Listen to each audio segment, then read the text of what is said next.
blindly that loud car is going fast.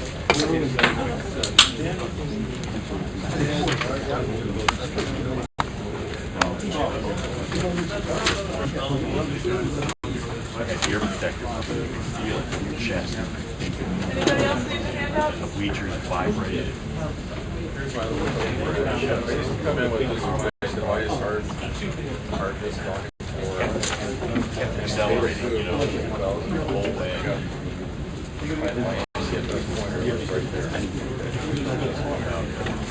Well, we'll go ahead and get started here.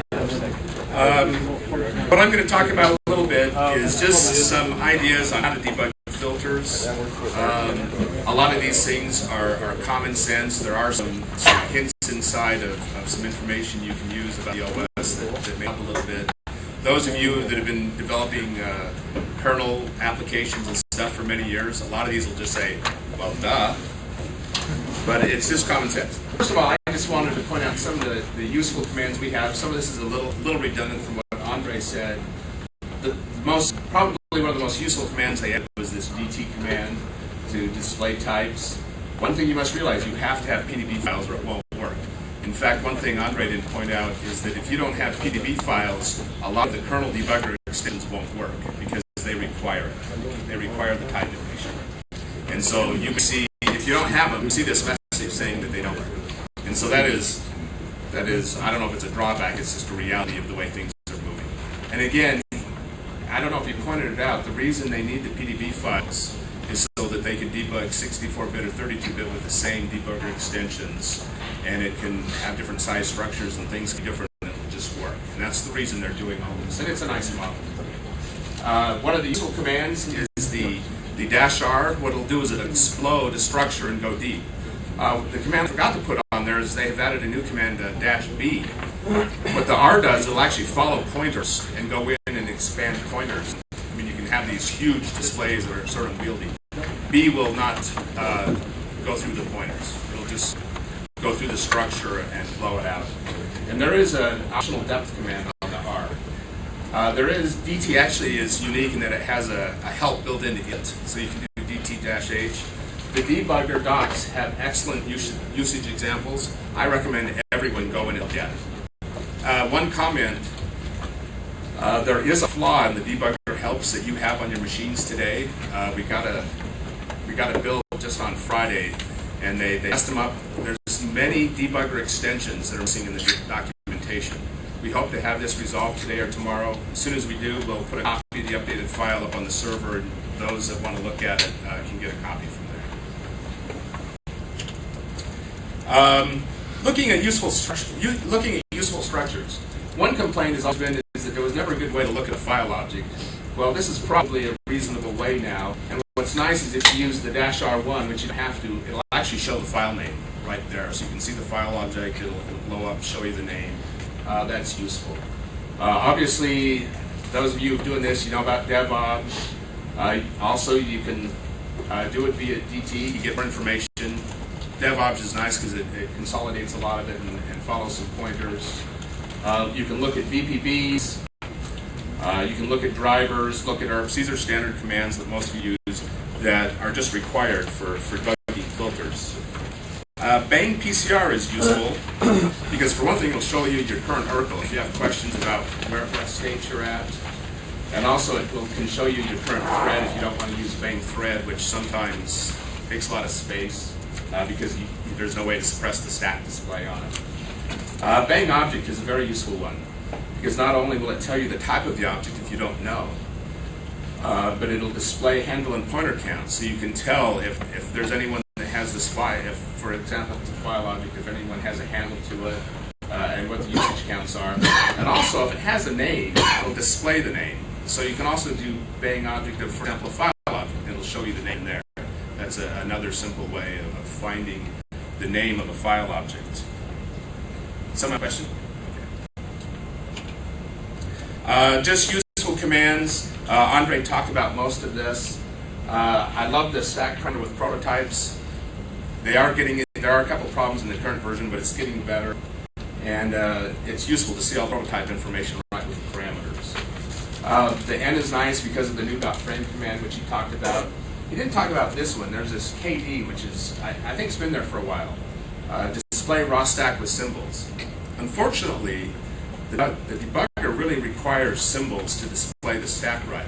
And I don't know if you've noticed this, but if you have a driver in the middle that you don't have symbols for, like it's some other third-party driver, the stack will get, the stack disassembler, or whatever you want to call it, displayer will get confused and not show you all the returns. They can't find them all. And so sometimes it's useful just to do KD.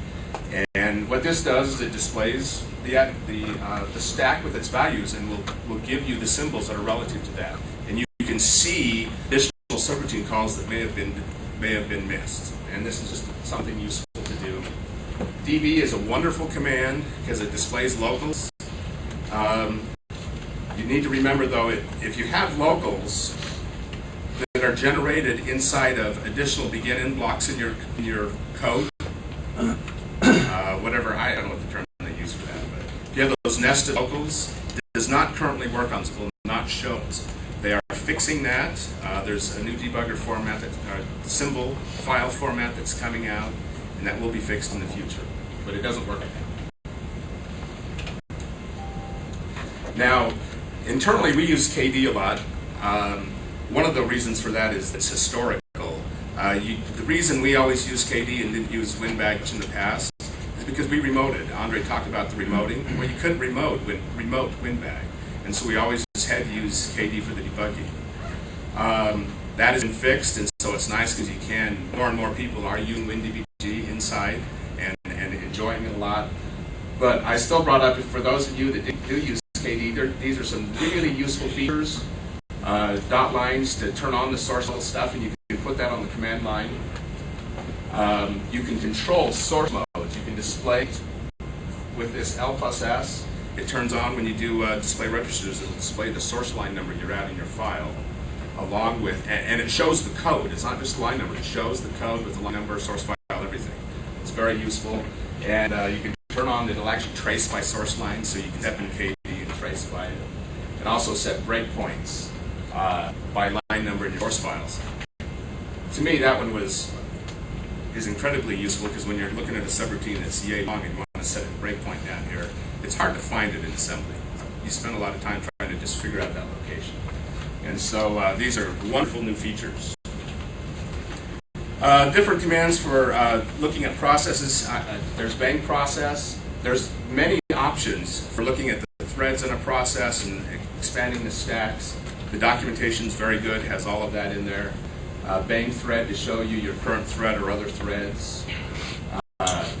Bang ready will show you which threads are ready to execute on a machine. Useful sometimes if you're trying to figure out what's running. There's a new command called bang stacks. It's similar to bang process 04. If any of you are familiar with this one, what it does is it shows all the threads in just the top of the stack. Well, that's usually not useful, because if they're asleep, it's like in swap thread or something, which is absolutely useless. What this does is it actually analyzes. It has certain routines that it knows aren't really meaningful, and will go down the stack and give you the first meaningful routine according to its definition. And it also throws out threads that are not useful. For example, who cares about worker threads that are just idle and not doing anything? It wouldn't display them. And so it shows. It's basically like this, but more compressed and compact. It's a useful command. Let me go back.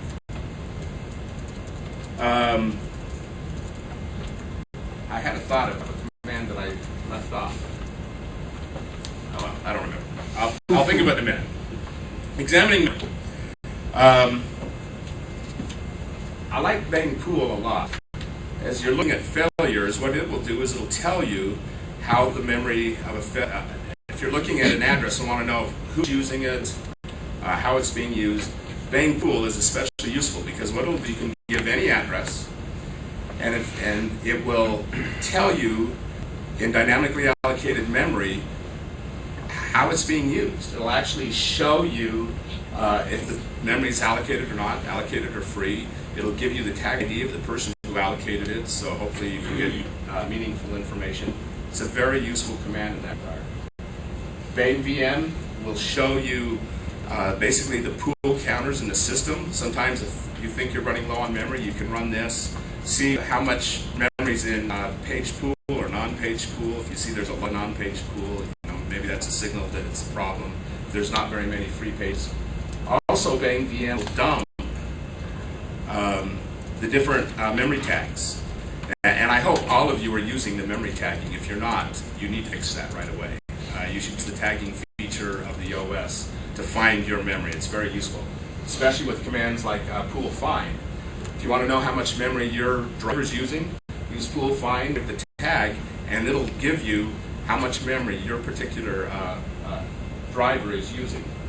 And also pool used is similar in that it'll show usage by tag, and there's different options for sorting, and it'll tell you how much page pool, non-page pool, all of those kinds of things. And so these are generally functional and useful commands.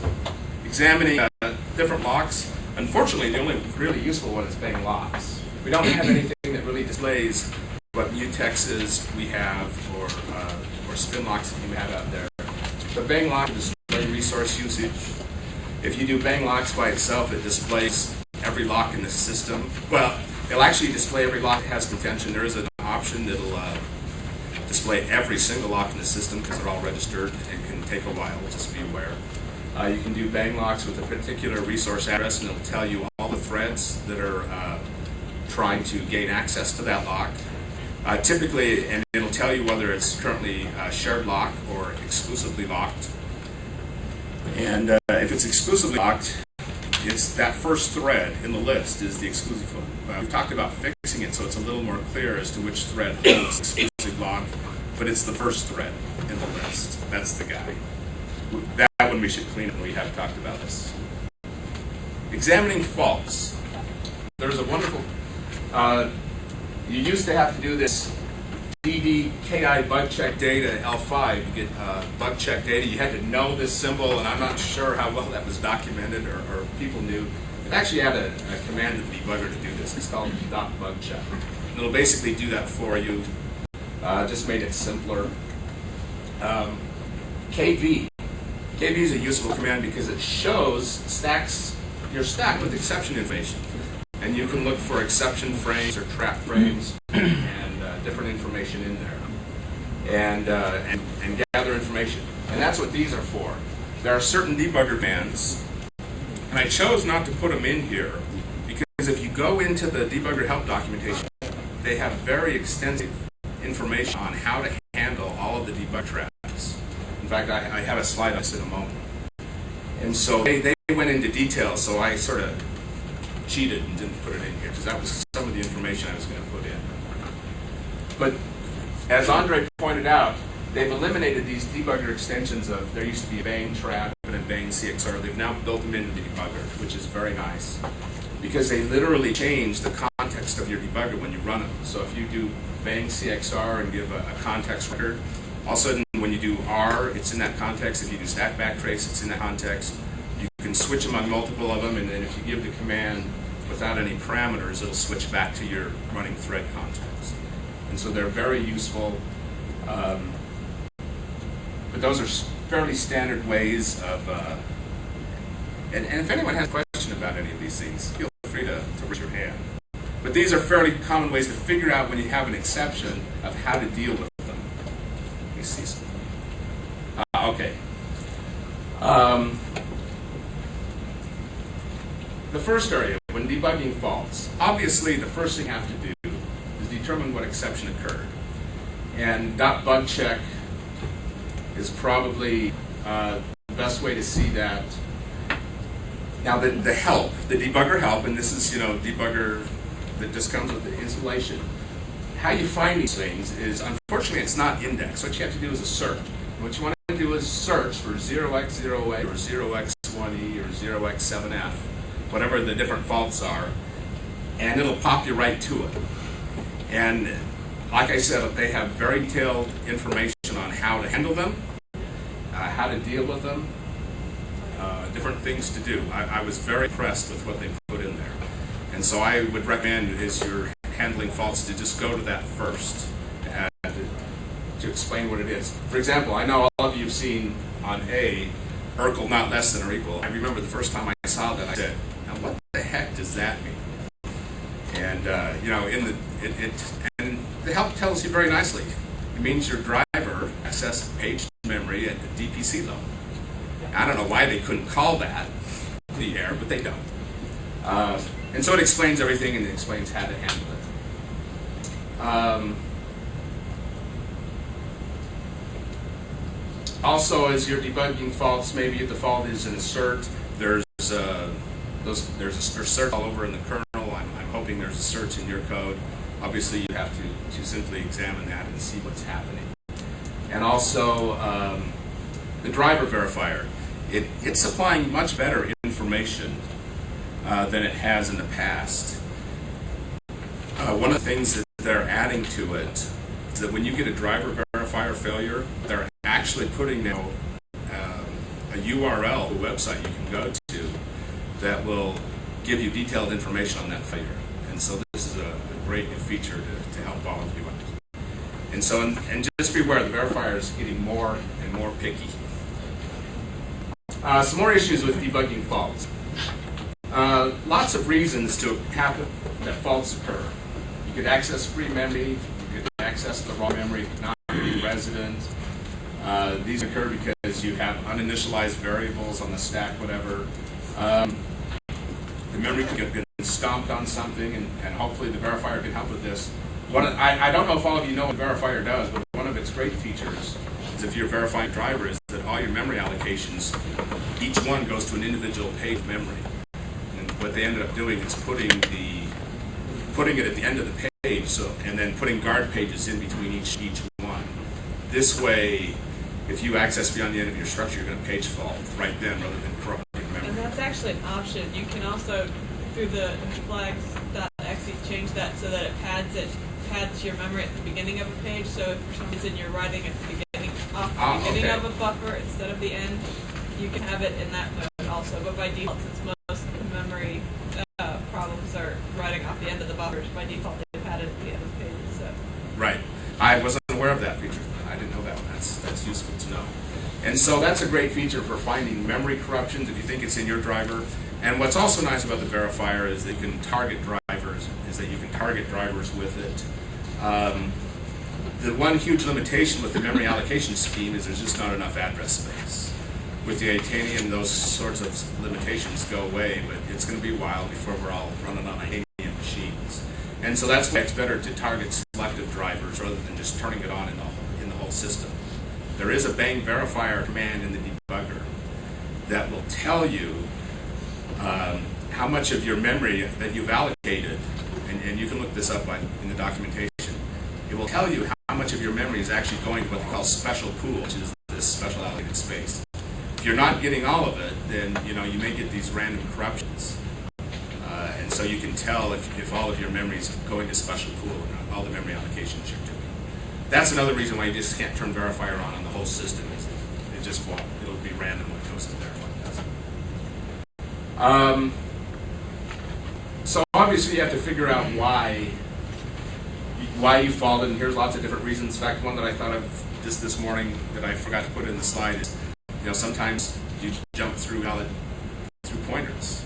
Those are really fun to track down when all of a sudden you're executing in very strange places. If you're lucky, the system will just fault. If you're unlucky, you'll actually find code that can run when it does that. And we'll all start executing. And you'll find yourself into strange places and wonder how you get there. Those are very difficult to track down.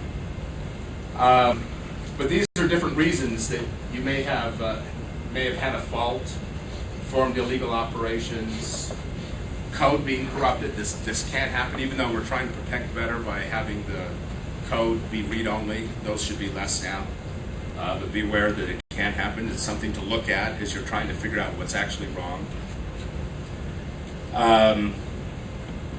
Another issue is kernel stack overflows. And I know this is an issue that some of you have.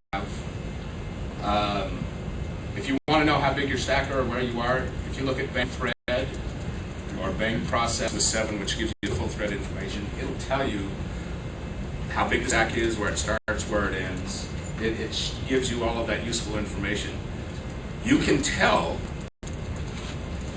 at runtime, just so you know, NTFS and FAT do this. They actually look and see if they're getting close to the end of the stack, and then we'll do different things.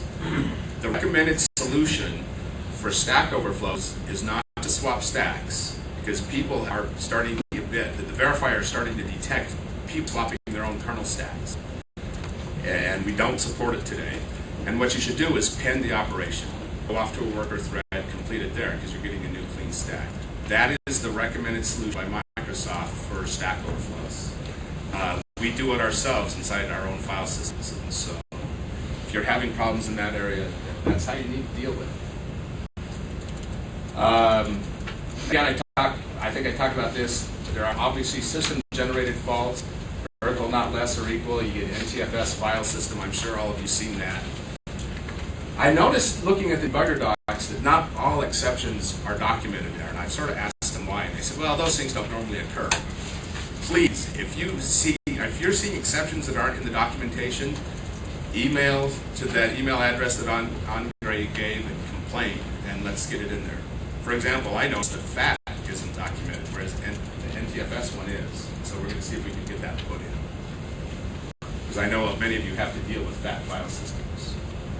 Because FAT never bug checks. What's that? It's because FAT never bug checks. Oh, is that what it That's is? what it is, yeah. Okay. That's a good answer. Another one that you see is that you'll see critical section timeouts. And these are interesting. What that is the user mode.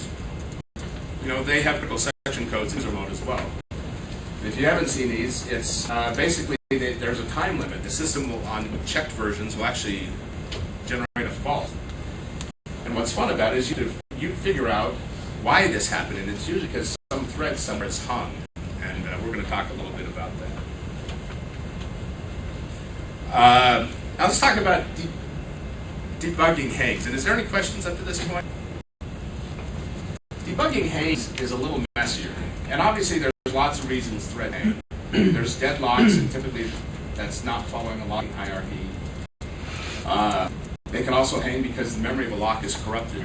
These can be fun. You're going to grab a spin lock and it just hangs there forever. And it's not because someone else has it, it's because someone stopped it. You have to be aware of these. These are different things you have to look for. Infinite loops in your code, which generally are easy to find because they're the current running process.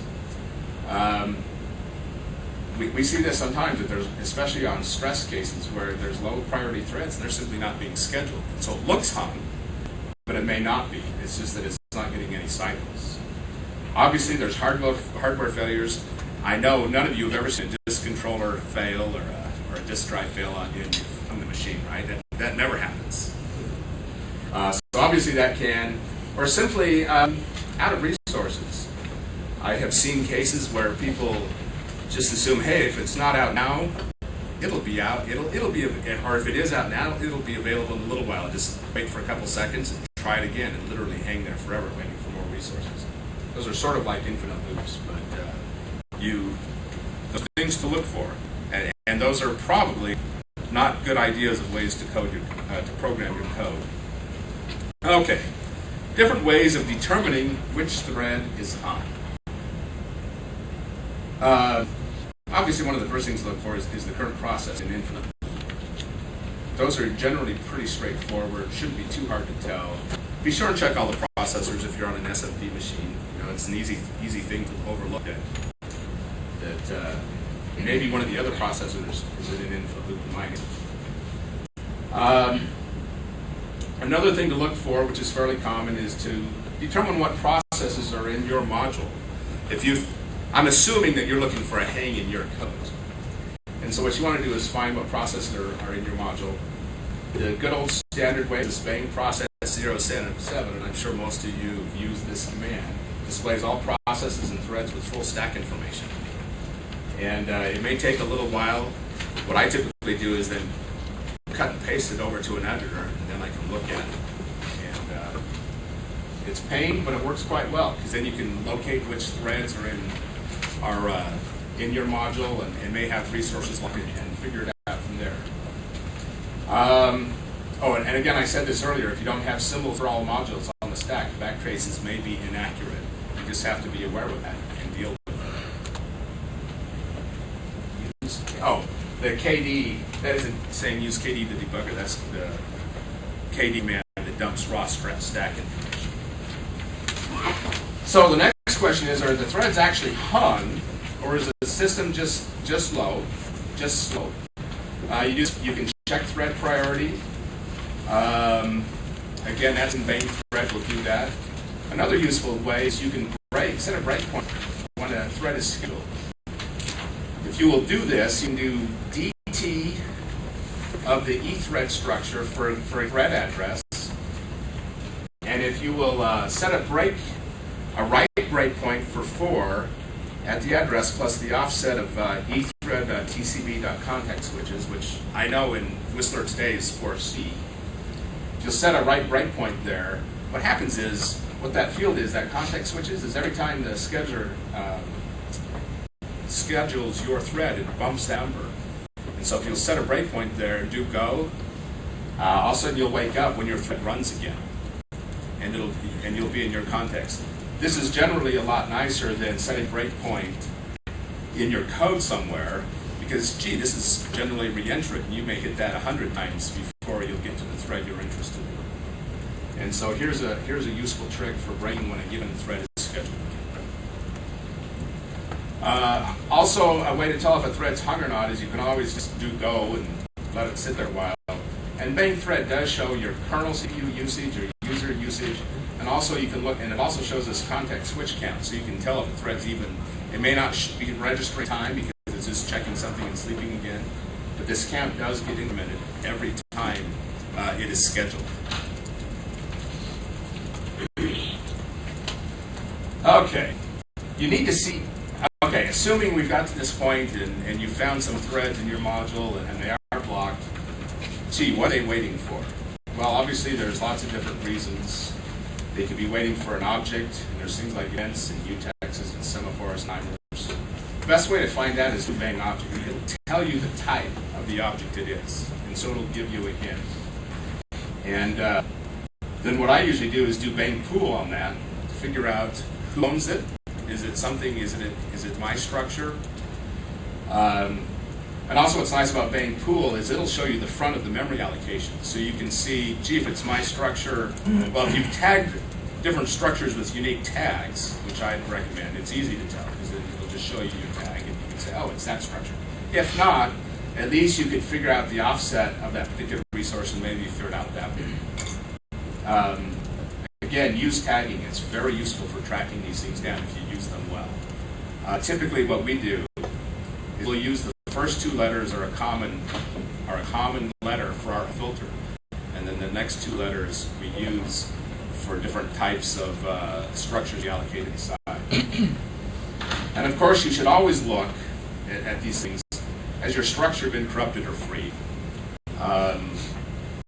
There's nothing worse than spending a couple days staring at why this thing's in a deadlock with multiple things, and then suddenly realizing that someone had clobbered your structure. And so it's always useful to put. First of all, it's useful to put information in your structures so that you can look at what's around it and see what's there. If you see that you're waiting for a resource, typically what you're waiting for an object. I'm sorry, I didn't put that in. Oh, there it is. You should look if you see a KE wait for single object. You know that the object is the first parameter. So just use that.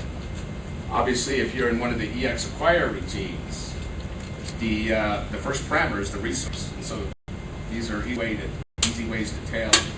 You can do bang locks to look at all of them. You can do bang locks to look at addresses.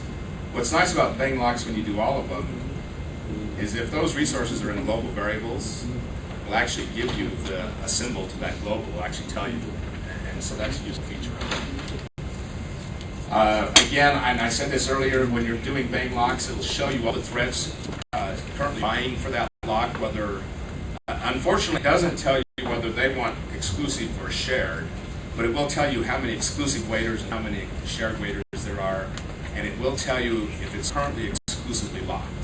And again, you just have to know that the first thread, I think I said that, yeah, if exclusively held, the first thread in list is the current owner. And then you can obviously go look and see what he's doing. Again, use Bang Pool to find out who actually owns this memory, and validate if it's corrupted or not. Those are real things that happen. Waiting for spin lock. These are usually easier to detect because it's a current running thread. Because it's spinning, you don't get scheduled. Check all processors, do the bang pool, it's never been corrupted, all the standard things. Waiting for a big pipe. These are fun because sometimes it's sort of hard to figure out who's the other end of the pipe. I've seen several failures where it's waiting to read a pipe. In fact, what I've seen oftentimes is you get the critical section timeout, you look at the thread that timed out, what he's doing is he's waiting for a process that's reading from a pipe. And when you see those things, then your next question is, well, who's the thread trying to write to the pipe? I put down some information for figuring that out. It's nice when you have the named pipes. The FS context field is a pointer to a CCB in the named pipe file system. And when you look at these CCBs, there's a creator process in there. And you should be able to get these things with the DT command. And it'll tell, unfortunately, it doesn't tell you which thread, it just tells you which process, but that's a huge hint, right? You can have multiple people opening a pipe. There's a link field. CCBs are linked together in a standard list entry, and you know what those look like. They're circular lists. So you can follow those. You can also see the file objects that are associated with it. Generally, the file object is in one of these two slots. They index based on whether this is the writer or the reader. They call it the client or the server. And also, sometimes it can be useful. You can see the file name or the pipe name. And if you need to, you can do bang handle to a thread and correlate and find the handle that's using that pipe if that's useful. Bang handle will do that. So this is information you can get about named pipes if you have to deal with those. And then another problem you may have is that you see that stuck waiting for a storage driver. A lot of ways you can see this because you'll see like NTFS wait sync or fat wait sync. Also, you'll just see like the SCSI drivers down there. Typically, though, you can know if you see these things, you're down in the storage driver somewhere. These are good keys. You're down in there, and then those can be harder to find out because, gee, is it that the controller's hung? What's going on? But those are ways to tell. I don't have any experience about debugging those things, so I really can't help you about debugging disk drivers and those kinds of things. I apologize. I know a lot of you have services as part of your product. I have a handout, and I have to attach it to the end. We'll print a copy of that out. We'll have it either later today or tomorrow.